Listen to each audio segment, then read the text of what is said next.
At first light, on the dry ochre hills of the South Country, the largest of the Israelite tribes steps forward to claim its inheritance.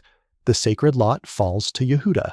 Before this vast territory can be owned, it must be measured, step by step, to the very edge. The 19th century commentator known as the Malbim points out something crucial about how this text is written. The words function as a travelogue, recording a physical journey across the terrain. Where the verse says the boundary went out, the rope swung off the straight path. Where it turned, the surveyors bent around a corner. Where it circled, they wrapped the flax cord around a physical hill and came back to where they started. Every turn of the cord preserved in the text represents a living person interacting with the earth.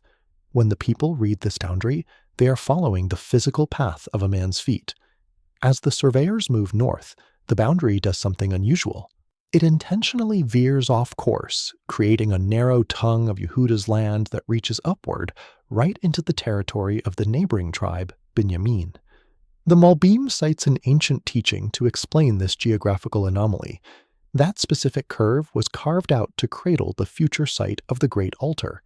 Long before a single fieldstone is ever gathered or laid, the border itself acts as a protective vessel, bending deliberately to embrace the future place of offering. Inside Yehuda's massive portion, one specific parcel is set apart by name. It goes to Caleb, the scout who surveyed this exact terrain 45 years earlier. The text uses a rare phrase here to mark this grant as a decades-old promise, finally being capped. Now 85, Caleb climbs up to Hebron, the ancient city of Kiryat Arba. Waiting for him behind those fortified mud brick walls are the formidable sons of Anak, Shashai, Ahiman, and Talmai. The old veteran drives out the Canaanite giants. He takes the high country he first walked and swore could be taken when he was 40.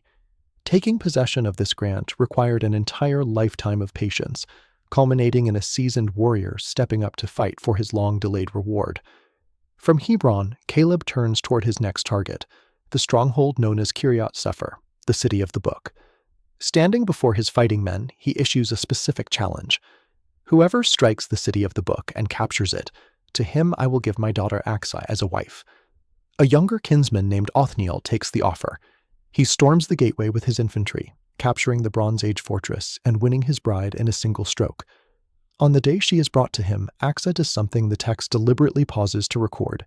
She slips down from her donkey, placing a request in the gesture itself. Seeing her, Caleb asks, "What troubles you?" And she answers him without hesitation. "You have given me the dry Southland. Now give me springs of water." Her father answers by giving her exactly what she needs, and then some, granting her both the upper springs and the lower springs. In a territory defined by drought, a daughter has secured the one thing the land cannot provide on its own. The dusty inheritance now holds two permanent sources of life. Then the chapter shifts.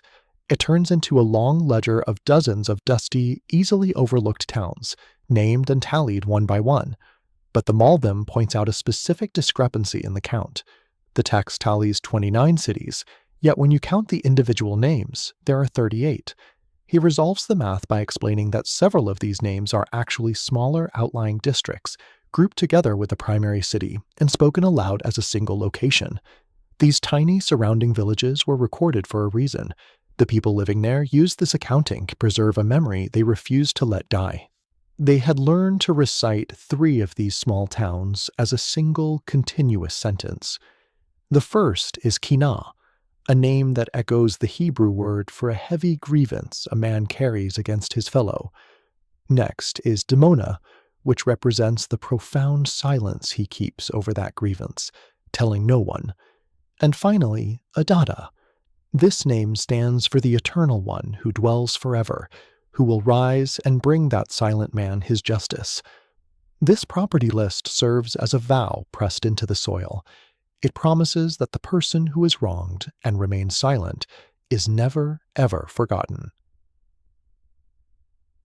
Yet, right at the center of this massive conquered territory, there is one place the tribe could not take.